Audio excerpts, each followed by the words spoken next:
પ્રથમ દિવસે ભૂમિકાના રૂપમાં કેટલીક બાબતોનો આપણે વિચાર કર્યો.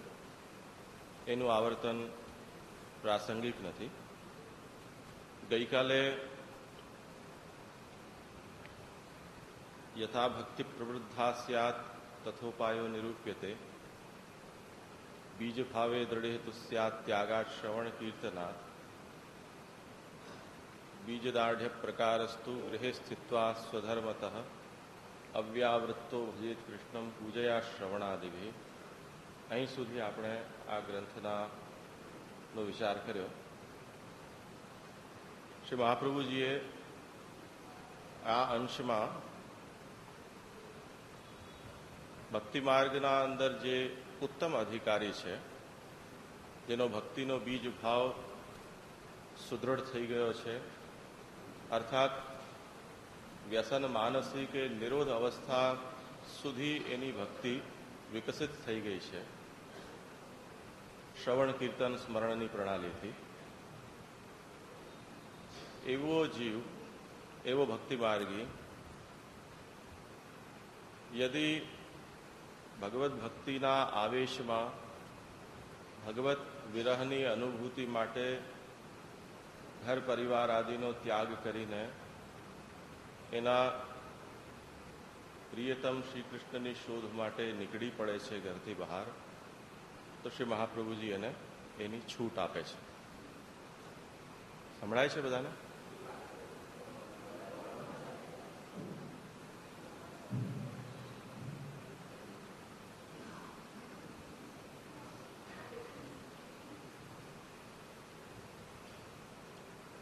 જેને ગ્રહત્યાગની છૂટ આચાર્યચરણ આપી રહ્યા છે, એ વ્યક્તિ ભક્તિ માર્ગમાં સ્વગ્રહમાં ભગવત સેવા કરનાર વ્યક્તિ નથી.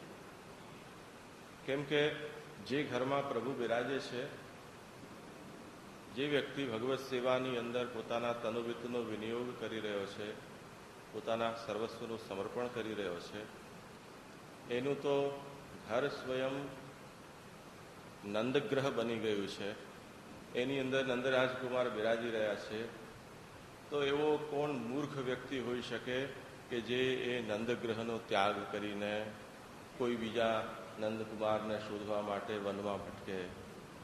એટલે આચાર્ય શરણ શ્રવણ કીર્તન સ્મરણની પ્રણાલીથી જે વ્યક્તિએ પોતાના ભક્તિભાવને સુદૃઢ કર્યો છે, જે અવસ્થા સુધી એ પહોંચ્યો છે, એ અવસ્થામાં જો એ પોતાના એ ઘરમાં જ હજી રહી રહ્યો છે, તો સહજ સંભવ છે કે એનો ભાવ કુંઠિત થઈ જાય, એનાથી આગળ એના ભક્તિભાવનો વિકાસ ન થાય. તેથી આચાર્યચરણ એને અનુજ્ઞા આપી રહ્યા છે કે એ ભગવત ભક્તિના આવેશમાં ભગવત વિરહના અનુભવ માટે ઘર વગેરેનો ત્યાગ કરી અને જઈ શકે છે. સંન્યાસ નિર્ણયના સંદર્ભથી મેં તમને ગઈકાલે એ વાતની સ્પષ્ટતા કરી હતી કે ભક્તિમાર્ગી સંન્યાસ છે એ બે પ્રકારના છે. એક તો ભક્ત્યર્થ સંન્યાસ અને બીજો ભક્ત્યુત્તર સંન્યાસ. ભક્ત્યર્થ સંન્યાસ એટલે ભક્તિને પ્રાપ્ત કરવા માટે અથવા તો ભક્તિની વૃદ્ધિ કરવા માટે કરાતો સંન્યાસ કે ત્યાગ. પરંતુ એ ત્યાગ શ્રી મહાપ્રભુજી ઉત્તમ નથી માનતા. એની આજ્ઞા ભક્તિ માર્ગમાં શ્રી મહાપ્રભુ નથી આપતા. જેણે પોતાના ઘરમાં રહીને જ ભગવત શ્રવણ કીર્તન સ્મરણ કરતા કરતા પોતાના ભાવને એની શક્તિ પ્રમાણે વધાર્યો છે, હવે એના પાસે એનાથી વધારે આગળ જવાનો કોઈ અવકાશ નથી. તે સ્થિતિમાં શ્રી મહાપ્રભુ એને છૂટ આપી રહ્યા છે કે હવે જો તું આ સ્થાનને છોડવા ચાહે તો છોડી શકે છે. જેમ નાના શહેરોમાં કે ગામોમાં પ્રાથમિક કક્ષા સુધીની ભણવાની વ્યવસ્થા હોય, કોઈકમાં માધ્યમિક સુધી હોય, કોઈકમાં કોલેજ સુધીની વ્યવસ્થા હોય, એનાથી આગળ ન હોય, તો પોતાના સ્થાનમાં પ્રાથમિક કક્ષાનું અધ્યયન જે કરી રહ્યો છે, થોડું નીચું લેવલ, પ્રાથમિક કક્ષાનો જે અભ્યાસ કરી રહ્યો છે ત્યાં સુધી અભ્યાસ પૂર્ણ થઈ જાય, હવે એનાથી આગળ ભણવાની ત્યાં સુવિધા જ નથી, અને એને અભ્યાસ કરવાની રુચિ છે, વિદ્યાર્જન કરવાની એના અંદર તાલાવેલી છે, તો મા બાપ પણ એને બહાર જવાની છૂટ આપે છે, એને વ્યવસ્થા પણ કરી આપે છે કે અચ્છા તું બાજુના કોઈ શહેરમાં જા, ત્યાં તને રહેવા ખાવા જમવાની સ્કૂલમાં એડમિશનની બધી વ્યવસ્થા અમે કરી આપીશું. બસ એક્ઝેક્ટલી એ જ મોડેલ અહીંયા પણ શ્રી મહાપ્રભુજી આપણને બતાવી રહ્યા છે. હવે જે વ્યક્તિ ત્યાગ કરવા માટે સમર્થ નથી, અર્થાત એનો ભક્તિનું બીજ દ્રઢ નથી થયું અને એને ત્યાગ કરવાની એની માનસિકતા પણ નથી, તૈયારી પણ નથી, તે સ્થિતિમાં એણે પોતાના ભક્તિના ભાવને સુદૃઢ કેવી રીતે કરવો એનો ઉપાય શ્રી મહાપ્રભુજી બતાવ્યું. બીજ દાઢ્ય પ્રકારસ્તુ ગૃહે સ્થિત્વા સ્વધર્મતઃ અવ્યાવૃત્તો ભજેત કૃષ્ણમ પૂજયા શ્રવણાદિ. પોતાના ઘરમાં પ્રભુને પધરાવીને સિદ્ધાંત મુક્તાવલીમાં આચાર્ય શરણે જે તન્વિતજા સેવા કરવાની આજ્ઞા કરી છે તે અનુસાર સિદ્ધાંત રહસ્યમાં જેમ સર્વસ્વનું સમર્પણ કરવાની આજ્ઞા કરી છે, અસમર્પિત આહાર વિહાર વ્યવહારનો ત્યાગ કરવાની આજ્ઞા કરી છે, ચતુશ્લોકીમાં જે ભગવત સેવાને ફલરૂપ માનીને કરવાની આજ્ઞા કરી છે, તે અનુસાર પ્રભુ સેવાને ફલરૂપ માનીને પોતાના સર્વસ્વનું સમર્પણ કરતા એ જો ઘરમાં જ પ્રભુની સેવા અને સ્મરણમાં લાગેલો રહે છે, તો ત્યાગ કર્યા વિના પણ જે ઘર સંસારની આસક્તિનું મૂળ છે, ગંગોત્રી કહી શકાય સંસાર આસક્તિનું, એ જ ઘર એને ભગવદાસક્તિ પ્રકટ કરવાનું એક ઉત્તમ સાધન બની જશે.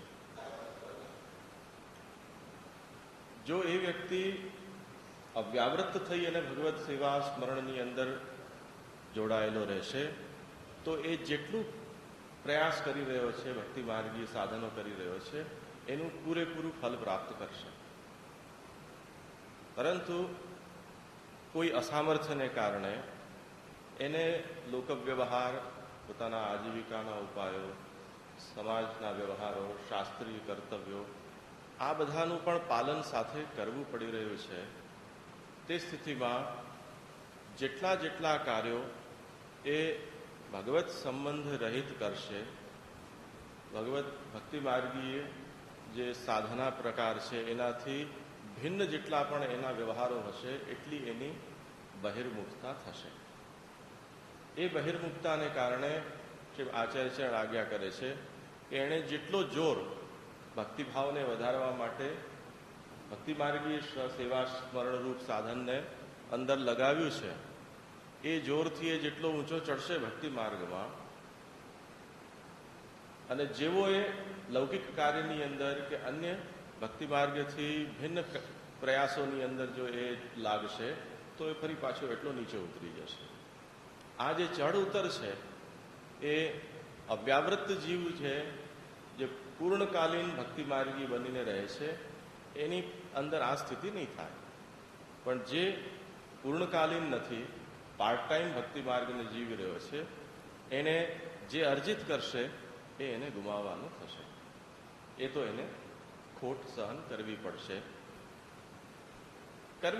તો એનો કોઈ ઉપાય નથી, એને સ્વીકારીને ચાલવું પડશે. શ્રી મહાપ્રભુ કહે છે કે એનો એક ઓર ઉપાય છે. તમે જાણતા હશો, આજકાલ ઘણા લોકોના કિડનીના ફેલ થઈ જવાના પ્રસંગો બનતા હોય છે, એમને ડાયાલિસિસ કરાવવું પડે છે.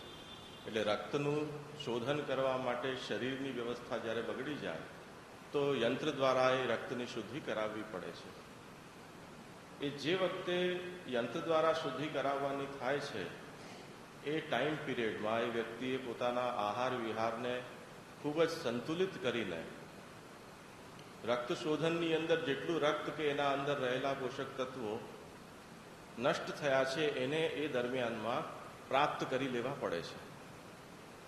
નહીં તો સ્થિતિ એ થાય કે જો એ પોષક તત્વોને પ્રાપ્ત ન કરે અને મશીનથી રક્તનું શોધન થયા કરે તો અંતતઃ એના અંદર ખૂનની કમી થઈ જાય અને એને બહારથી રક્ત ચડાવવું પડે. આ સ્થિતિ ન આવે એટલા માટે ડાયાલિસિસ કરતી વખતે એમને એ સૂચના આપવામાં આવે કે તમે જેટલું વજન ગુમાવો, જેટલું રક્ત તમારું ઓછું થાય એટલું પછી ચઢાવીને તમે સાજા માજા થઈને પાછા આવજો. શ્રી મહાપ્રભુજી કહે છે કે વ્યાવૃત્તિના સમયમાં જેટલી બહિર્મુખતા ભક્તિ માર્ગીને આવી રહી છે એ બહિર્મુખતાને ફરીથી ભગવત સન્મુખ બનાવવા માટે, બહિર્મુખતાને કારણે પ્રભુથી જે આપણા અંતર વધી રહ્યું છે એને દૂર કરવા માટે શ્રીમદ ભાગવત ભક્તિશાસ્ત્ર છે એનું અવલોકન, એનો સન્નિષ્ઠ અભ્યાસ ભક્તિ માર્ગીએ કરવો જોઈએ. સર્વથા વૃત્તિહીનશ્ચે એકમ યામમ હરવ નયેત પઠેચ્ચ નિયમમ કૃત્વા શ્રી ભાગવત માદરાત. યદિ કોઈ સર્વથા વૃત્તિહીન છે અને એને અન્ય ઉપાયો કરવા જ પડી રહ્યા છે પોતાના લૌકિકાદી વ્યવહારોને ચલાવવા માટે, તો એ એક સમય ભગવત સેવામાં સન્મુખ થઈને બાકીના સમયમાં એને આવશ્યક જે કોઈ પણ કાર્યો છે એને સંપન્ન કરે. એ લૌકિક પ્રયાસોમાં એની જેટલી બહિર્મુખતા આવી રહી છે એ બહિર્મુખતાને દૂર કરવા માટે યદિ એ ભગવત શાસ્ત્રોનું અવલોકન કરે છે તો એ બહિર્મુખતાના દોષો છે એને એ દૂર કરી શકે છે. યદિ એ પ્રયાસ આપણે નથી કરી રહ્યા તો આપણે જેટલી ચિત્તને ભગવત પરાયણ બનાવ્યું છે એટલું ચિત્ત છે ફરી પાછું ત્યાંથી ચાલ્યું જાય છે, વિમુખ થાય છે. તો ન નફો ન નુકસાન એ જાતનો આ આપણો ધંધો થઈ રહ્યો છે ભક્તિ માર્ગમાં. તો એ વાતને અહીંયા ધ્યાનથી સમજવું જોઈએ. હવે કોઈ વ્યક્તિ વ્યાવૃત્ત છે, વ્યાવૃત્તનો તાત્પર્ય ગઈકાલે આપણે સમજ્યા કે જેને શ્રી ગોકુલનાથજીએ બહુ સુંદર એની એક વ્યાખ્યા કરી છે. વ્યાવૃત્ત શબ્દના વિવેચનમાં નહીં પરંતુ અવ્યાવૃત્તના વિવેચનમાં. અને ત્યાં આપ આજ્ઞા કરે છે અવ્યાવૃત્ત એટલે કોણ? કે ભગવત ભજન અનનુકૂલ વ્યાવૃત્તિ રહિત. ભગવત ભક્તિને અનુકૂલ નથી, ભગવત ભક્તિના સામંજસ્યમાં નથી એવી વ્યાવૃત્તિથી રહિત, એ અવ્યાવૃત્ત. તો વ્યાવૃત્ત કોણ થયો? કે જે ભગવત ભજનને પ્રતિકૂળ જેની વૃત્તિ છે એ વ્યાવૃત્ત થયો. આ એના અર્થાપત્તિથી લબ્ધ આ અર્થ છે. તો એ અર્થમાં અહીંયા ફરીથી વિચાર કરવો રહ્યો કે જે વ્યાવૃત્ત છે એટલે જેની દિનચર્યા, જેની ક્રિયા, જેની વાણી, જેના વિચાર, જેનો પરિવાર, જેનું ઘર, જેની સંપત્તિ એ પ્રકારની છે કે એ કોઈ રીતથી પણ ભગવત સન્મુખ સેવાના રૂપમાં નથી થઈ શકતી. આ પરિસ્થિતિમાં ભગવત સેવા એ કેવી રીતે કરશે? એના માટે શક્ય નહીં બને. જો ભગવત સેવા કરવા એ સમર્થ નથી થઈ રહ્યો, એ જાતની વ્યસ્તતા એમાં છે, એટલી વ્યાવૃત્તિ એની અંદર છે, તેમ છતાં પણ એ ભક્તિ માર્ગના અંદર એ બન્યો રહેવા ઈચ્છે છે કે નહીં, હું ભક્તિ માર્ગને તો નહીં છોડું. તો શું કરવું? એનો ઉપાય આચાર્ય શરણ બતાવે છે કે ભગવત ભજન જેમ રૂપનું હોય છે એમ ભગવત ભજન નામનું પણ હોય છે.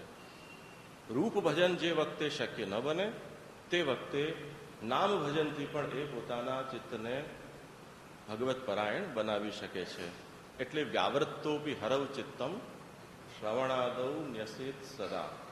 એ સદા પોતાના ચિત્તને પ્રભુનું શ્રવણ, સ્મરણ, ચિંતન દ્વારા પ્રભુની અંદર રાખી શકે છે. નારાયણદાસ કાયસ્થની બહુ પ્રસિદ્ધ વચન છે એનું પ્રસંગ, ભૈયાજી ગોકુલ કબ ચલોગે. તો એમની કોઈ વ્યવસ્થા હશે કે જે કારણથી ભગવત સેવા નથી કરી શકી રહ્યા. તો એમણે એક નોકરને અપોઇન્ટ કર્યો કે જે એમને નિરંતર પ્રભુની સ્મૃતિ બનાવી રાખે. એને કહી રાખ્યું કે બસ થોડી થોડી વારે તું મને એમ કહેતો રહેજે ભૈયાજી ગોકુલ કબ ચલોગે. એ બોલતો રહેતો અને જેવું એ વ્યક્તિ એમ કહેતો કે ભૈયાજી ગોકુલ ચપ કલોજે, તો એમનું ચિત્ત જે કોઈ પણ ત્યાં નામું લખવામાં કે રૂપિયા ગણવામાં કે ગ્રાહક સાથે વ્યવહાર કરવામાં લાગેલું છે એમાંથી હટીને તરત પાછું ગોકુલની અંદર પ્રભુની વ્રજની લીલાની અંદર પહોંચી જઈ રહ્યું છે. તો આ એક પ્રણાલી છે. ઘણી વખતે આપણું ચિત્ત સ્વભાવથી પ્રભુમાં ન જાય એટલે અસ્વાભાવિક જ જતું હોય છે, સ્વાભાવિક તો નથી જ જતું. એવી જાતની કોઈક આપણી અવસ્થા છે પ્રવાહી. તો જ્યારે સ્વાભાવિક રૂપથી પ્રભુમાં ચિત્ત નથી જઈ રહ્યું તો આપણે જેમ જોઈએ છીએ કે ઘણા ભારતની અત્યારે ક્રિકેટ ટીમની અંદર કોચની બહુ રામાયણ ચાલે છે. કોચ શું કામ જરૂર પડે છે? કે માણસ આખર માણસ છે, આળસુ છે, એને જે કામ કરવાનું કહો એનાથી ખાસ ભાગતો હોય છે. તો આ જે મનોવૃત્તિ છે એ મનોવૃત્તિના ઉપર તો કોઈ માથે ઊભો હોય તો જ કાબુ પાવી શકાય. મનથી એનો સંકલ્પ તો એવો નથી કે મારે આ નથી કરવું. કરવું તો છે, પણ જ્યારે કરવાનું આવે ત્યારે ન કરવાની એક ટેન્ડન્સી સાથે સાથે ડેવલપ થઈ જાય. તો આનો કેમ ઉપાય કાઢવો? એટલે એ વ્યક્તિ એમ કહે છે કે જ્યારે હું મારા સ્વભાવથી એ કાર્યને નથી કરી શકતો, સ્વાભાવિક મારી પ્રવૃત્તિ એ તરફ નથી થઈ શકતી, તો કોઈ માથે દંડો લઈને હું ઊભો રાખીશ. અને જે વખતે મારી શિથિલતા થાય તે વખતે એને કહીશ કે તું મને દંડો મારવાનો સંકોચ કર્યા વગર. એક કોચ છે. એમ નારાયણદાસે પણ એક પોતાનો કોચ, પગારદાર કોચ, અહીંયા પણ પગારદાર જ હોય છે કોચ, કે તારું કામ એ છે કે કોઈને આળસ નહીં રાખવા દેવાની, એને દોડાવવાના, કસરત કરાવવાની, રમત રમાડવાની. કેમ કે જે વ્યક્તિ પ્રોફેશનલી રમત રમતો હોય એના માટે પછી એ શોખ ન થાય, હરખનો વિષય ન રહી જાય, એના માટે મજૂરી થઈ જાય. હવે રમવું પડશે, અરે મેચ ફિક્સ થઈ ગઈ, હવે જમવું જ પડશે, રમવું જ પડશે. તો એ પછી ઉપાધિનું પોટલું થઈ ગયું. જે વિદ્યાર્થીઓ સ્કૂલમાં ભણતા હોય અને એમને રમવા માટે કોઈ તો દોડીને હરખાઈને ન જાય, પેડ ન મળે બાંધે તો એમને એમ પણ રમીને હાથ પગ તોડાવે તો પણ એમાં એને આનંદનો અનુભવ થાય. પણ જ્યારે આ એક વ્યવસ્થાથી કરવું પડતું નિયમ બની ગયો રમવાનો, પછી તો એ બહુ મુશ્કેલનું કામ થઈ ગયું.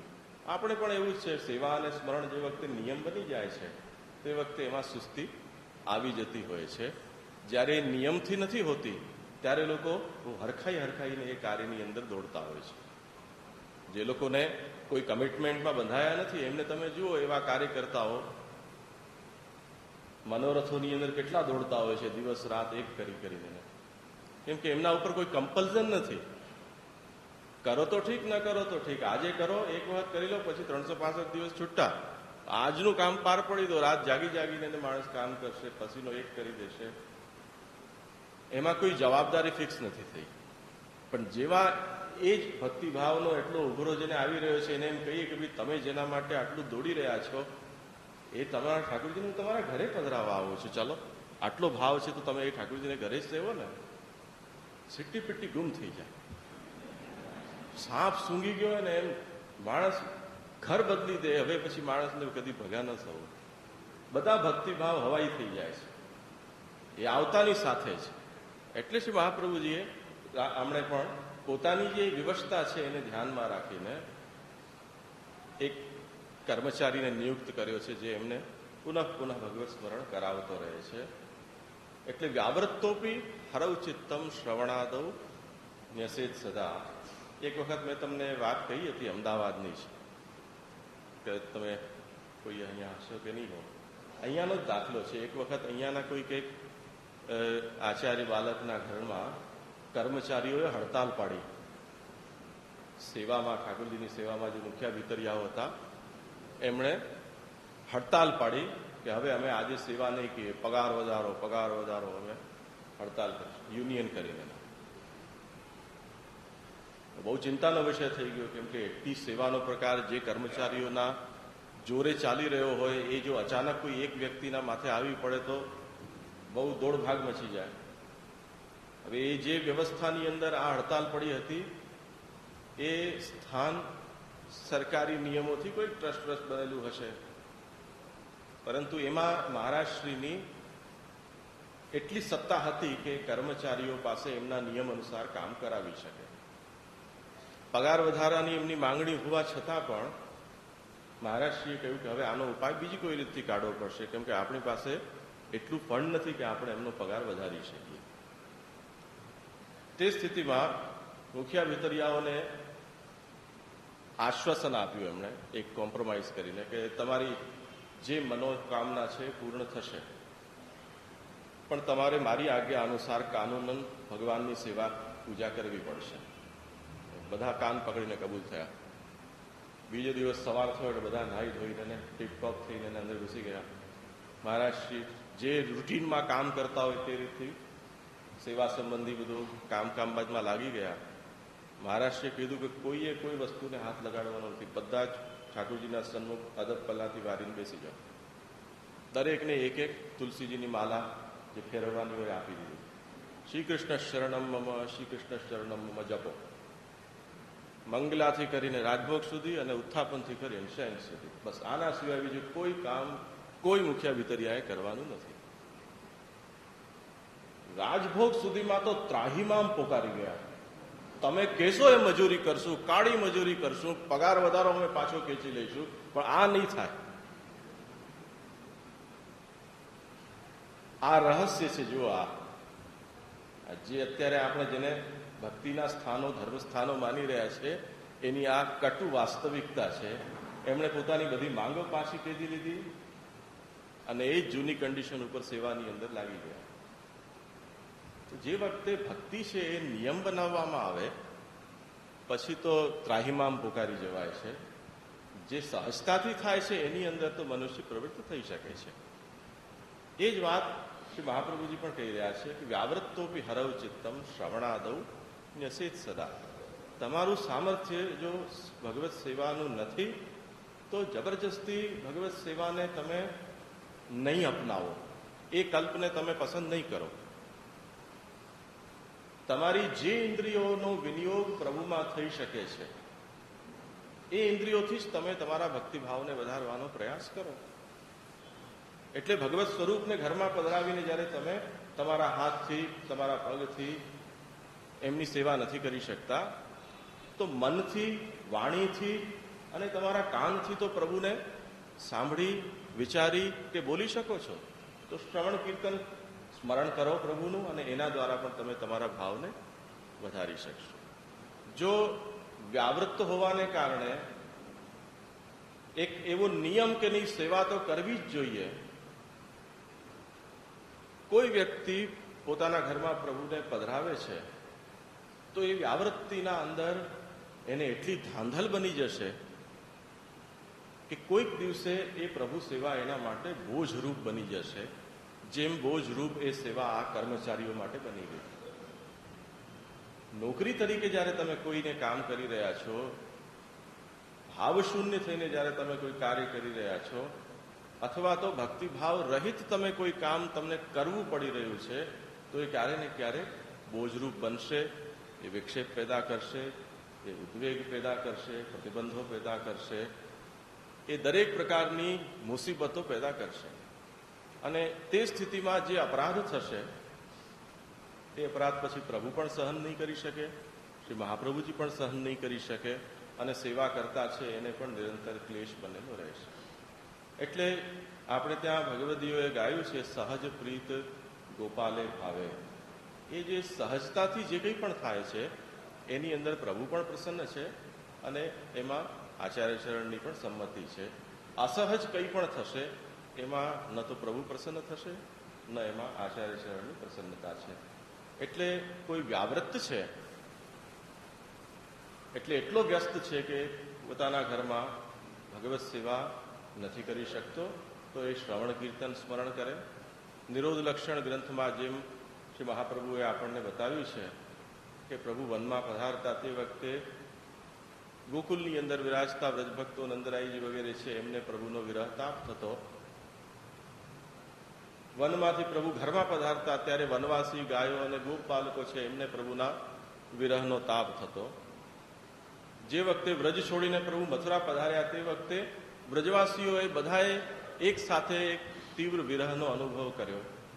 એમ જેને ભગવત સેવાની અનુકૂળતા નથી એને એમ સમજવું જોઈએ કે અત્યારે પ્રભુ મારું વ્રજ છોડી અને મથુરા કે દ્વારકા પધારી ગયા છે અને પ્રભુએ જે સ્થિતિમાં મને રાખ્યો છે એમાં હું પ્રભુનું શ્રવણ કીર્તન સ્મરણ કરતો રહીશ અને પ્રભુ પ્રસન્ન કરી અને મારા અધિકાર અનુસાર મને ક્યારેક કૃપા કરશે.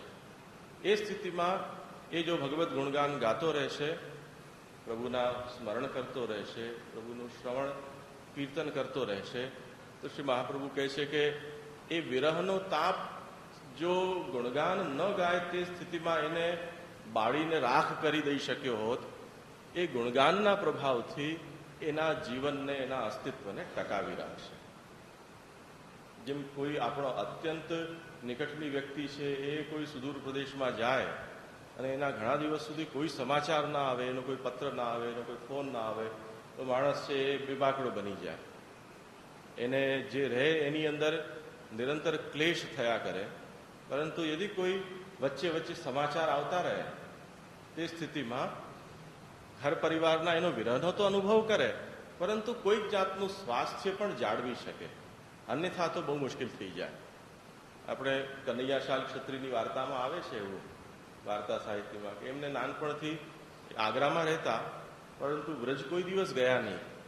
અને મથુરા વ્રજ એ બહુ મોટું તીર્થ છે, એવી મહિમા એમને સાંભળી. એટલે એક દિવસ એણે માને કહ્યું કે મને કોઈ રીતે એવું કરો કે હું વ્રજમાં જાઉં. એમના ઘરમાં પિતા નહીં, એટલે માનું મન ન ચાલે કે આને હવે ક્યાં મોકલીએ ત્યાં. પણ મથુરામાં એનો મામો રહેતો હતો, અને મામાએ બહુ જીદ કરી, એટલે એમણે કહ્યું કે તું મામા સાથે જજે. મામાને એવી ભલામણ કરી કે આને બહુ વધારે વ્રજમાં ફરાવતા નહીં, કેમ કે ત્યાં બધા ભક્તો અને વિરક્તો જોશે અને એનું ક્યાંક મન ડૂબી છે, તો હું બુઢી ડોકરી ક્યાં એકલું મારું જીવન કાઢીશ. એટલે બહુ ભલામણ કરીને એમને મોકલ્યા. મામા એને લઈને ગયો, થોડું થોડું દેખાડતો. કનૈયાશાલે કહ્યું કે અહીંયા તો ગિરિરાજજી મુખ્ય છે, ગિરિરાજજીના તો દર્શન કરાવો.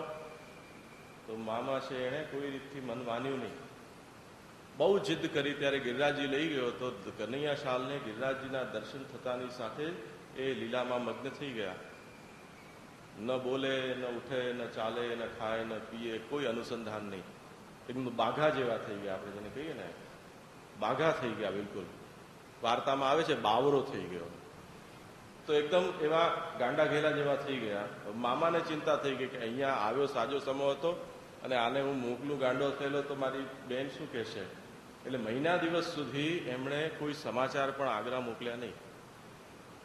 ઓલી માં છે ત્યાં ઊંચી નીચી થાય કે મારા દીકરાનું શું થયું, કોઈ સમાચાર નહીં. એટલે ત્યાંથી કોઈક સથવારાને મોકલાવ્યો રૂપિયા આપીને કે ભાઈ તપાસ તો કરી આવ, છોકરો શું કરે છે મારો. અને ત્યાં જઈને એને આવ્યો, એને સમાચાર આપ્યો તારો છોકરો તો ગાંડો થઈ ગયો છે. કોના ઉપર આપ પણ તૂટી પડ્યો એકદમ, આ શું થઈ ગયું.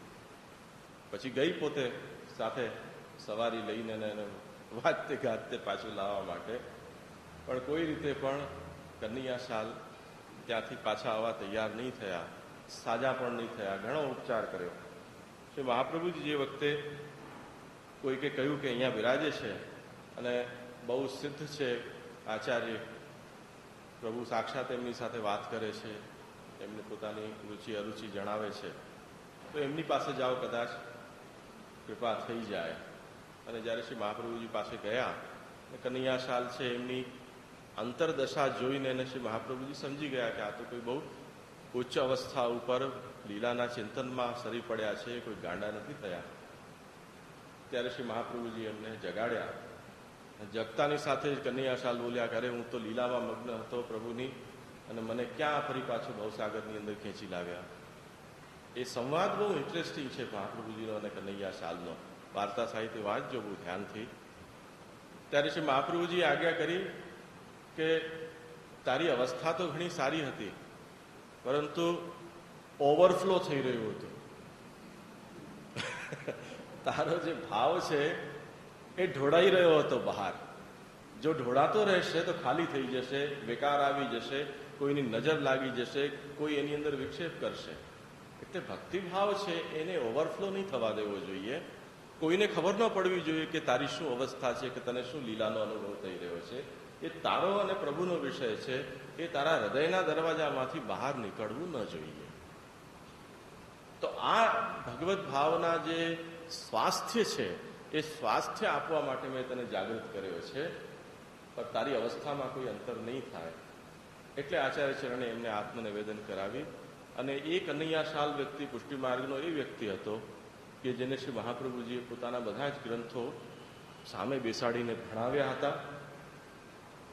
આગ્રામાં જઈને એ આજીવન શ્રી મહાપ્રભુજીના ગ્રંથોના અધ્યયન અનુશીલનમાં પરાયણ રહ્યા અને શ્રી ગુસાઈજીને પણ જ્યારે શ્રી મહાપ્રભુજીના ગ્રંથોને સમજવાની કે પ્રાપ્ત કરવાની ઈચ્છા થતી ત્યારે એ કનૈયાશાલ પાસે પધારતા સામે ચાલીને અક્કાજીને પૂછ્યું કે આ બધું સાહિત્ય ક્યાં છે મારા પિતાશ્રી પિતૃચરણોએ રચ્યું છે? તો અક્કાજી આજ્ઞા કરતા કે જાઓ તમે કનૈયાશાલ પાસે આગ્રામાં જાઓ, એમની પાસે શ્રી મહાપ્રભુજીએ પોતાનું બધી જ ધરોહર આપેલી છે. તો શ્રી ગુસાઈજી સામે ગુરુપદ ઉપર આચાર્ય પદવી ઉપર હોવા છતાં પણ એ પુષ્ટિમાર્ગના શિષ્યની પાસે જઈને અધ્યયન કરવા શિષ્ય ભાવથી બિરાજતા હતા. તો આ એ કનૈયાશાલ છે.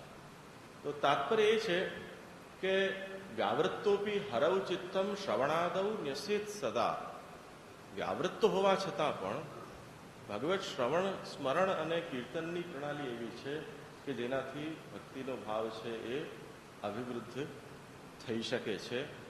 સાવધાની કેવલ એટલી રાખવાની છે કે જ્યારે માણસ લંગડો હોય એટલે સેવા પ્રભુનું રૂપ ત્યાં ઉપસ્થિત નથી, એટલે એક જાતની પરાધીનતા છે.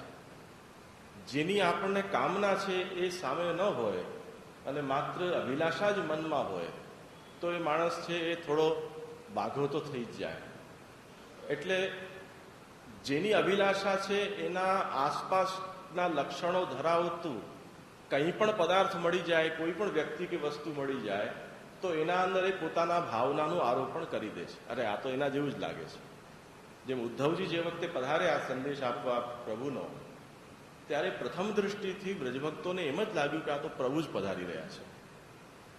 ભક્તોના લક્ષણ એવા હોઈ શકે છે કે એ તારતમ્યમ ન સ્વરૂપે દેહેવા તત્ક્રિયા સુવા તથાપિ યાવતા કાર્યમ તાવત તસ્ય કરોતિહિ.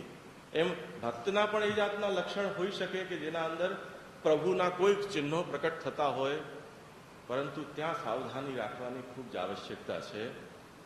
ઉદ્ધવજીને વ્રજભક્તોએ જોયા ત્યારે એમ લાગ્યું કે પ્રભુ પધારી રહ્યા છે, પરંતુ એ દોડીને એને ભેટી નથી પડ્યા.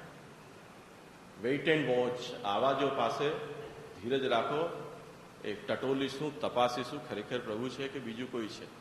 જ્યારે નિકટ આવ્યા અને ત્યારે જોયું કે નહીં, ચિહ્નો બધા પ્રભુ જેવા છે, પ્રભુના ભક્ત જેવા છે, પરંતુ આ તો પ્રભુ તો નથી.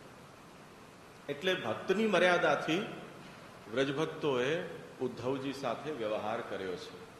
એક સંદેશવાહક સાથે જેવો વ્યવહાર કોઈ વ્યક્તિ કરે તે રીતનો વ્યવહાર આદરપૂર્ણ કરી એમને માનપાન આપ્યું છે. ચોક્કસ એ મર્યાદામાં રહીને એમની પ્રભુની પૃચ્છા કરી છે. પ્રભુએ સંદેશ જે આપ્યો છે એ ધીરજથી સાંભળ્યો પણ છે અને એની ચર્ચા પણ કરી છે અને સામે પ્રભુને જે જવાબ આપવાના છે એ પણ એમણે આપ્યા છે. પરંતુ વ્રજભક્તોએ પોતાનો વિવેક છોડ્યો નથી. એટલે આવ્યો છે એ ભગવાન જેવો છે, ભગવાનનો નિકટતમ વ્યક્તિ છે, તો ભગવાન જ છે એમ કરીને ઉદ્ધવજી સાથે રાસ નથી રમ્યા. એ વાતને ખાસ ધ્યાનમાં રાખજો. એટલે જે વખતે શ્રવણ કીર્તન અને સ્મરણની પ્રણાલીથી જે આપણું અભિલષિત છે, જેની આપણા મનમાં તીવ્ર કામના છે, એ ઉપલબ્ધ નથી, ત્યારે અંતરની લાગણી એના માટે એટલી બધી તીવ્ર થઈ જાય છે કે એના જેવું કંઈક મળે તો આપણે તરત જ એનું પ્રોજેક્શન, આપણી ભાવના છે એનું ત્યાં કરી દઈએ છીએ. જેમ સામાન્ય દૃષ્ટાંત છે કે આપણે ત્યાં શ્રી મહાપ્રભુજીનો વંશજ છે તો એને શ્રી વલ્લભ કહી દેવામાં આવે છે, આ તો શ્રી મહાપ્રભુજીનું સ્વરૂપ છે. શ્રી ગુસાઈજીનો વંશજ છે તો આ તો શ્રી ગુસાઈજીનું સ્વરૂપ છે. શ્રી ગુસાઈજીનું સ્વરૂપ છે, શ્રી વલ્લભનું સ્વરૂપ છે. આ એક આપણા મનમાં રહેલી શ્રી મહાપ્રભુજી ગુસાઈજી પ્રત્યેનો અહોભાવ છે, જેને આપણે ત્યાં પ્રકટ કરી રહ્યા છીએ. પણ આને જો કોઈ યથાર્થ અર્થમાં લઈને શ્રી મહાપ્રભુજી ગુસાઈજી વત વ્યવહાર કોઈ વલ્લભ વંશજ કરવા લાગે, અથવા તો કોઈ શિષ્યવર્ગ છે એ શ્રી મહાપ્રભુજી ગુસાઈજીના સ્થાનમાં વર્તમાન કે આધુનિક કોઈ વ્યક્તિ છે એને બેસાડી દે તો અનર્થ થઈ જાય. કેમ કે શ્રી ગુસાઈજી સ્વયં આજ્ઞા કરે છે, શ્રીમદ વલ્લભ નામ ધ્યેય સદૃશો ભાવિ ન ભૂતોસ્ત્યપી. શ્રી મહાપ્રભુજીના સદૃશ ન કોઈ થયો છે, ન કોઈ છે, ન થશે. એ તો બિયોન્ડ કમ્પેર છે. એની તુલના કોઈની સાથે કરવી એ પણ મહા અપરાધ છે. એમ શ્રી ગુસાઈજીનો તાત્પર્ય છે. તો આ જ પરંપરા આપણે ત્યાં પણ રહી છે. શ્રી હરિરાયજી એ જ વાત શ્રી ગુસાઈજી માટે પણ કહી છે કે શ્રી મહાપ્રભુજી ગુસાઈજી, શ્રી યમુનાજી, ગિરિરાજજીની તુલના કોઈ સાથે કરવી એ મહા અપરાધ છે. એ આસુરી વૃત્તિ છે. એ તુલના કોઈની સાથે સરખાવી શકાય એવા તત્વો નથી. એટલે જે વખતે શ્રવણ કીર્તન સ્મરણની પ્રણાલીથી કોઈ વ્યક્તિ પોતાના ભાવને વધારવામાં પ્રયાસ કરે છે તે વખતે એણે ખૂબ સાવધાની રાખવી પડશે.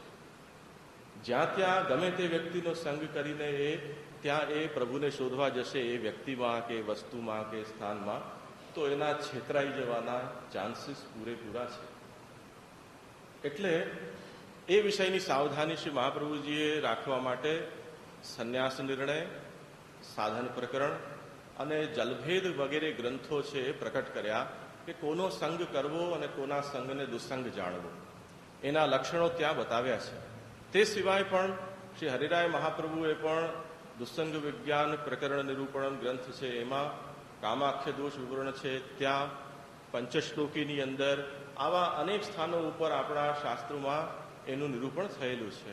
પુરુષોત્તમજીએ સાધન પ્રકરણમાં સ્વધર્માચરણમ શક્યા વિધર્માચ નિવર્તનમ ઇન્દ્રિયાશ્વ વિનિગ્રાહ સર્વથા ન ત્યજેત્રયમ, આ જે આચાર્ય ચરણની આજ્ઞા છે એના વ્યાખ્યાનમાં બહુ સ્પષ્ટ આજ્ઞા કરી છે પુરુષોત્તમજી આવરણ ભંગમાં કે ભગવદ લીલા દૃષ્ટાંતેન, પ્રભુની લીલાઓનું દૃષ્ટાંત આપીને વિવેચન કરીને લૌકિકે પ્રયુંજમાનાહ પ્રવૃત્તાહ પ્રયુંજમાનાહ બહિર્મુખમ જ્ઞાત્વા તત્સંગમ પરિત્યજેત. ભગવત લીલાનું વર્ણન કરી અને જે લોકો પોતાના અંદર ભગવત ભાવ રાખવાનું કે કોઈ અન્ય ગુરુની અંદર કે કોઈ વૈષ્ણવની અંદર ભગવત ભાવ રાખવાનું નિરૂપણ કરી અને એ ઓઠા કે લીલા કે સ્વરૂપ ભાવનાના હેઠળ લૌકિક કામ વાસનાઓ છે એની પૂર્તિ કરવા માટેની પ્રવૃત્તિ યદિ કોઈ કરી રહ્યો છે તો પુરુષોત્તમજી કહે છે કે એને બહિર્મુખ જાણજો. ભલે ગમે તેટલું જાડું તિલક લગાવેલું હોય, ગમે તેટલી ધોતી બટની પહેરી હોય, પરંતુ એ આસુરી વ્યક્તિ છે, રાક્ષસ છે. એને કદી પણ ધર્મ નહીં સમજતા. આ વાતને અહીં જે આ પરાધીન છે એનું શોષણ થશે. જેના સામે પ્રભુ બિરાજી રહ્યા છે એના માટે તો બધું ત્યાં જ ઉપલબ્ધ છે, એને કોઈ જગ્યાએ જવાની જરૂર નથી, પોતાના ઠાકોરજીના રૂમનો ઉમરો પણ લાંઘવાની જરૂર નથી. જે વ્યક્તિના સામે પ્રભુ બિરાજી રહ્યા છે. પણ જેના ઘરમાં ભગવત સેવા નથી અથવા જે ભગવાન ઘરમાં બિરાજી રહ્યા છે એને કોઈ પથ્થર કે ધાતુનો ટુકડો માની રહ્યો છે, એને પ્રભુ નથી માની રહ્યો, એવા જે મૂઢ મનુષ્યો છે એ લોકોના માટે ઘણા બધા ભયસ્થાનો છે. ઘરમાં જે છે આપણું સર્વસ્વ બિરાજે છે, જે આચાર્ય ચરણ આજ્ઞા કરતા હતા, એવી દ્રષ્ટિ જેને પોતાના સેવ્ય પ્રભુમાં છે એના માટે ભયસ્થાન નથી. કેમ કે જેને આખર આપણે કોઈ પણ ઉપાયોથી શોધવો છે, જેના નિકટ જવું છે તો સામે બિરાજી રહ્યો છે. હવે કોના સંગની જરૂર છે? શેના સત્સંગની વાતો કરી રહ્યા છો? જેના માટે સત્સંગ કરો છો તો સામે બેઠો છે. હવે શું કામ ભટકી રહ્યા છો અહીંયાથી ત્યાં? જો ભટકી રહ્યા છો એ સાબિત કરે છે કે તમારા ઘરમાં જે છે એને તમે કૃષ્ણ નથી માનતા, એને એનો ફોટો માનો છો અથવા તો ધાતુ પથ્થરનો ટુકડો માનો છો. આ વસ્તુને સાવધાનીથી સમજવાની જરૂર છે. એટલે શ્રવણ કીર્તન સ્મરણની પ્રણાલીથી જે વખતે આપણે ભક્તિના ભાવને વધારવાનો પ્રયાસ કરીએ છીએ ત્યારે કોઈ પણ વ્યક્તિને આપણે સાંભળવા જઈ રહ્યા છીએ, શ્રવણ કરીશું તો કોઈને કોઈ વક્તા પાસેથી શ્રવણ કરવું પડશે. વક્તા છે એ સ્વયં કઈ કક્ષાનો છે, એ સાંભળવા લાયક છે કે નહીં, એનો નિર્ણય કેમ થશે? શ્રી મહાપ્રભુજીએ 20 પ્રકારના વક્તાઓનું નિરૂપણ જલભેદ ગ્રંથમાં કર્યું છે એ વાતને સમજાવવા માટે કે કયો વક્તા સાંભળવા લાયક છે અને કયો વક્તા છે એ સાંભળવા લાયક નથી. અને ત્યાં આચાર્ય ચરણે વિષયાસક્ત વક્તાઓ, જ્ઞાન માર્ગીય વક્તાઓ, કર્મ માર્ગીય વક્તાઓ, ઉપાસના માર્ગીય વક્તાઓ અને પ્રકીર્ણ વક્તાઓ, મિસેલેનિયસ કેટેગરીના વક્તાઓ, એમ કરી અને બ્રોડ ક્લાસિફિકેશન કરીને એ વાત સમજાવી છે કે પુષ્ટિ ભક્તિ માર્ગીએ કયા વક્તાને પાસે શ્રવણ કરવા જવું. શ્રી મહાપ્રભુ સ્પષ્ટ આજ્ઞા કરે છે. એક તો બહુ સીધી સ્પષ્ટ વાત છે કે જ્યાં પૈસાની વાત આવતી હોય, સેવા, સ્મરણ, કીર્તન કે ભક્તિ માર્ગી કોઈ પણ પ્રણાલીમાં, એ વ્યવસ્થા ભક્તિ નથી, એ ધંધો છે, પાપ છે. આ વાત તો સ્પષ્ટ સમજી લેજો. કીર્તનના નામ ઉપર, કથાના નામ ઉપર, સેવાના નામ ઉપર, દર્શનના નામ ઉપર, દીક્ષાના નામ ઉપર કે કોઈ પણ જાતની ભક્તિ માર્ગી પ્રણાલી જેમ તીર્થયાત્રા વગેરે ચાલી રહી છે તેના નામ ઉપર યદિ પૈસા વગર આગળ નથી વધી શકાતું તો એ ભક્તિ નથી, એ ધંધો છે, એ પાપ કર્મ છે. એટલે જે વક્તાઓ, જે કીર્તનકારો, જે કથાકારો પૈસા લઈ અને કીર્તન કરે છે, પૈસા લઈ દક્ષિણા લઈને અને કથા કરે છે, એની કથા સાંભળવી એ શ્રી મહાપ્રભુજીના મતે ગટરનું પાણી પીવા બરાબર છે. અને જે એ ગટરના પાણીના શોખીન છે એ સમજી જાય કે કોણ છે, એ કહેવાની જરૂર ન હોય. જો આપણે એમના સમકક્ષ થવું હોય તો તથાસ્તુ, એમાં પુષ્ટિ માર્ગને વચ્ચે નહીં લાવતા. શ્રી મહાપ્રભુજીને હવે ભૂલી જજો, કંઠી ઉતારી દેજો, તિલક પૂછી નાખજો. જ્યાં પૈસા લઈને કથા થઈ રહી છે, જ્યાં પૈસા આપીને કીર્તન થઈ રહ્યા છે, જ્યાં પૈસા લઈને સેવા થઈ રહી છે, એ વસ્તુ તો ગઈ બહાર. જલાર્થમેવ ગર્તાસ્તુ નીચા ગાનોપજીવિના. ગટર મહાપ્રભુજી એનાથી પણ ઓર વધારે એને નિંદિત કર્યો છે કે ગટર તો એક તો વહેતી હોય અને એક વહેતું ગટરના પાણીને સ્ટોર કરવા માટેનો જે સેસ્પોલ હોય, ખાડો હોય, તો વહેતી ગટર બરાબર પણ ધંધાર્થી જે કથા કીર્તન કરે છે એને નથી સરખાવી શકાતા. ગટરનું પાણી જ્યાં એકઠું થાય છે એટલો ગંદો એ વ્યક્તિ છે કે જે ભગવત કથા અને કીર્તનને પૈસા લઈને ગાઈ રહ્યો છે અને કથા કરી રહ્યો છે. પ્રભુના નામ કે પ્રભુના ગુણને ગાનારા માટે શ્રી મહાપ્રભુજીના આ વિચારો છે. તો વિચાર કરો કે જે સાક્ષાત ભગવત સ્વરૂપની સેવાને પૈસા કમાવાનું સાધન બનાવી રહ્યો છે એના માટે શ્રી મહાપ્રભુજી શું કહે છે? મહાપ્રભુજીની જીભ નથી ઉપડી. ભાગવતના માટે શ્રી મહાપ્રભુજીએ બહુ સ્પષ્ટ આજ્ઞા કરી છે કે મરી જજે ભૂખ્યો, પણ તું પુષ્ટિ માર્ગી છો તો ભાગવતના નામે પૈસા લેતો નહીં. આ શ્રી મહાપ્રભુજીનું વચન છે.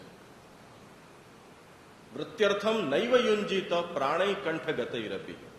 કંઠ સુધી પ્રાણ આવી જાય, ખાવાના સાંસા પડી જાય, પણ ભાગવતના નામે પૈસા લેતો નહીં, મરી જજે, સુખે ને મરી જાઓ. વાર્તા સાહિત્યમાં પણ 3-4 વાર્તામાં, જગતાનંદની, પદ્મનાભદાસની અનેક વાર્તાઓમાં શ્રી મહાપ્રભુજી આ વાત કહી છે. તત્વાદીપ નિબંધના સર્વનિર્ણયના સાધન પ્રકરણમાં પણ શ્રી મહાપ્રભુ આ સ્પષ્ટ કહી રહ્યા છે કે યદિ ખાવાના પૈસા ન હોય, ભાગવત વાંચવા માટે તને કોઈ પૈસા આપે તો પણ તું લેતો નહીં, મરી જજે ભલે. પણ યદિ કોઈ એના સ્થાનમાં ભગવત સ્વરૂપની સેવા અને મનોરથને પૈસા કમાવાનું સાધન બનાવતો હોય તો શ્રી મહાપ્રભુજી એને શું કહે? આત્મહત્યા જ માત્ર પ્રાયશ્ચિત છે, એમ શ્રી મહાપ્રભુજી કહે. ભૂખે મરી જાઓ નહીં.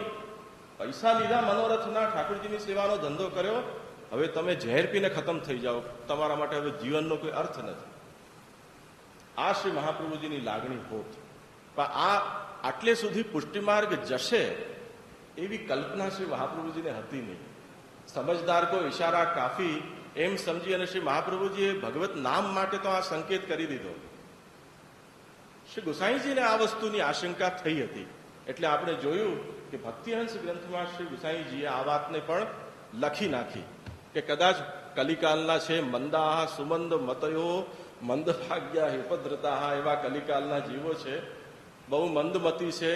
જ્યાં સુધી એમને ચોખ્ખે ચોખ્ખું સંભળાવવામાં ના આવે, સમજાવવામાં ના આવે, ત્યાં સુધી કોઈ સમજતા જ નથી. એટલે શ્રી ગોસાઈજીએ લખી નાખ્યું કે જે ભગવત સેવાને પોતાની આજીવિકાનું સાધન બનાવે છે એનું ફલ એને નર્ક મળે છે, એ ભક્તિનું ફલ નર્ક છે. તો અહીંયા એ વાત સમજજો કે જેના પાસે પ્રભુ સેવા કરવાનું સૌભાગ્ય નથી મળ્યું એ થોડો પરાધીન છે. જરાક એને લડખડ્યો, જરાક એના હૃદયમાં ભાવનો ઉદ્રેક થયો અને એને એમ થયું કે ભાઈ આમ કરવાથી મારો ભાવને પોષણ મળી જશે તો તરત એનો સહારો લેવાય, દોડી જશે. એમાં જો કોઈ છેતરાઈ જાય અને કોઈ વિષય આસક્ત, લોભી, કામી, સ્વાર્થી વ્યક્તિનો સંગ થઈ જાય તો એનો ભાવ બગડશે, માર્ગ પણ બગડશે. એટલું બધું મહેનત કર્યા પછી પણ એના હાથમાં કંઈ નહીં આવે. એટલે વ્યાવૃત્ત છે તો એ પ્રભુના શ્રવણ કીર્તન સ્મરણ કરે. અને કોઈક કાલમાં, જે વખતે શ્રી મહાપ્રભુજી વગેરેનો કાલ છે, એનો આપણે વિચાર કરીએ તો ત્યારે તો અત્યારે આપણને જે સાધનો ઉપલબ્ધ થઈ ગયા, ગ્રંથો, કેસેટ, વિડીયો, ઓડિયો કેસેટ છે, આ બધા સાધનો, ઇન્ટરનેટ છે, પુસ્તકો છે, ડિજિટલ બધા માધ્યમો ઉપલબ્ધ થઈ ગયા, એ કોઈ વસ્તુ તે કાળમાં હતી નહીં. એટલે ફરજિયાત આવી કોઈ પણ જેને ઈચ્છા હોય એને કોઈ વ્યક્તિને જ પકડવો પડતો હતો. એને કારણે સંઘ સત્સંગ આ બધી વાતો તે જમાનામાં ખૂબ ચાલતી. આજની તારીખમાં ખરેખર જોવા જાઓ તો કોઈ વ્યક્તિના સંઘની જરૂર જ નથી. જે પ્રમાણે જે વોલ્યુમમાં આપણી પાસે સાધનો ઉપલબ્ધ થયા છે, વ્યક્તિની કોઈ આવશ્યકતા નથી રહી ગઈ. વ્યક્તિ નિરપેક્ષ તમે તમારા ઘરમાં બેસીને સીધો શ્રી મહાપ્રભુજીનો કોન્ટેક્ટ કરી શકો છો. ષોડશ ગ્રંથ તમારા પાસે ઉપલબ્ધ છે. તમે જે ભાષામાં જોઈએ ભાષામાં ટ્રાન્સલેશન એના અવેલેબલ છે. સુબોધનીજી તમારી પાસે ઉપલબ્ધ છે. આજની તારીખમાં હિન્દી, ગુજરાતી અને ઇંગ્લિશ લેંગ્વેજમાં પણ સુબોધનીજીનું ટ્રાન્સલેશન અવેલેબલ છે.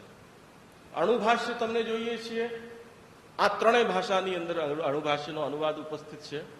શ્રી હરિરાયજીના તમે જેટલા ગ્રંથો લો, હિન્દી, ગુજરાતી, વ્રજભાષા ત્રણેય ભાષાની અંદર એના અનુવાદ ઉપલબ્ધ છે. તમે માંગો એ હાજર છે. આજે પુરુષોત્તમજી સુરતના જે આપણા દશદિગંત વિજયી થયા લેખવાળા, એમના સમયમાં આ બધા ડિજિટલ માધ્યમો ઉપલબ્ધ નહીં હતા. એટલે જ્યારે પણ એ કોઈ એક પ્રદેશથી બીજા પ્રદેશ જતા ત્યારે એમની સાથે 32 ગાડા ભરીને પુસ્તકો ચાલતા. એ આખી લાઇબ્રેરી 32 ગાડાની એમને સાથે ચાલતી. આજે આપણી સ્થિતિ એ છે કે એ 32 ગાડાનું મટીરિયલ એક કોમ્પેક્ટ ડિસ્કની અંદર 10 ગ્રામની બહુ મુશ્કેલથી તમે તમારા ખિસ્સામાં લઈને ફરી શકો છો. વલ્લભાચાર્ય ટ્રસ્ટ દ્વારા એ પ્રોજેક્ટ ચાલી રહ્યો છે અને આ વર્ષમાં જ્યારે પુષ્ટિ અસ્મિતા સંવર્ધન શિબિરનું આયોજન થશે ત્યારે પુષ્ટિમાર્ગી એન્સાયક્લોપીડિયા, એ ડિજિટલ એન્સાયક્લોપીડિયા આપણે રિલીઝ કરીશું એનું ફર્સ્ટ વર્ઝન. એમાં તમે જોશો કે આવા કોઈ થોથા ઉપાડવાની હવે જરૂર નથી રહી તમને. એ એક સીડીની અંદર આચાર્ય પુષ્ટિમાર્ગનું સમસ્ત વાંગ્મય 550 વર્ષની અંદર પ્રકટ થયેલું સમસ્ત વાંગ્મય જેટલી ભાષામાં એના અનુવાદ ઉપલબ્ધ છે એ તમે તમારા ખિસ્સામાં રાખી શકશો.